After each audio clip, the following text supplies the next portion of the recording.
Hello बच्चों, let's understand the question first. For a given reaction of first order reaction is takes 20 minutes for the concentration to drop from 1 m to 0.60 m.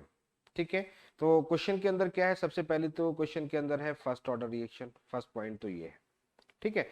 Second उन्होंने ये कहा है कि जब 20 minute हमारे पास में हुए, यानी कि 20 मिनट में सिचुएशन ये हो गई कि कंसंट्रेशन जो था वो 1.0 m से कहाँ ड्रॉप कर गया, 0.60 m, यानी कि इनिशियल कंसंट्रेशन सी नॉट है और ये सी टी है।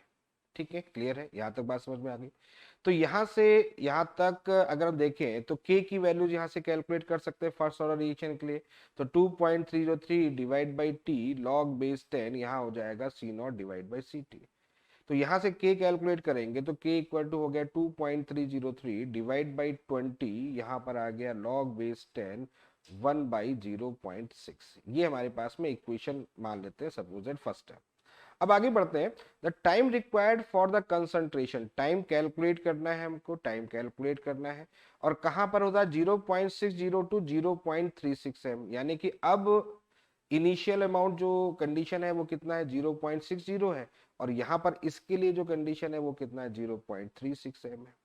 ठीक है, यानी कि 0.60 से 0.36 m के बीच की में कितना टाइम लगेगा ये हमें कैलकुलेट करना है। तो इसके लिए भी k लिख लें, तो k कितना होगा 2.303 divide by time taken calculate करना है लॉग बेस 10 0.60 डिवाइड बाई 0.36।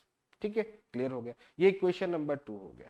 अब ये तो हमें पता ही है कि रिएक्शन कौन सी है, फर्स्ट ऑर्डर है, ये हमें पता ही है कि सेम प्रोसेस की बात कर रहा है। तो जब भी ऐसी कंडीशन होती है तो उसके लिए k क्या होता है, सेम होता है। तो दोनों का k क्या होगा, इक्वल हो जाएगा। तो दोनों का k इक्वल होगा तो दोनों इक्वेशनों को क्या कर दें, आमने सामने कर लेते हैं। तो 2.303 इक्वल कर लेते हैं 20, यहाँ हो गया लॉग बेस 10, यहाँ लिख देते हैं 10/6, इसको लिख देते हैं 10/6 इज इक्वल टू यहाँ होगा 2.303 डिवाइड बाई टी, यहाँ होगा लॉग बेस 10। यहाँ पर अगर सॉल्व करेंगे तो पॉइंट से पॉइंट हटाएंगे तो ये भी कितना आएगा 10/6 आ जाएगा। तो देखो यहाँ पर लॉग दोनों की वैल्यू सेम हो गई तो ये कैंसिल आउट हो जाएगा और ये कैंसिल आउट हो जाएगा, यानी कि इसका मतलब है कि टाइम जो होगा, जो टाइम यहाँ पर यूज हो रहा है, ले रहे हैं, वो भी कितना होगा 20 मिनट ही होगा। यानी कि 1 टू 0.6 में भी 20 मिनट है और 0.6 टू 0.36 में भी कितना हो गया 20 मिनट ही लगेंगे। यानी कौन सा ऑप्शन करेक्ट है हमारा, सेकेंड ऑप्शन इस क्वेश्चन का करेक्ट होगा।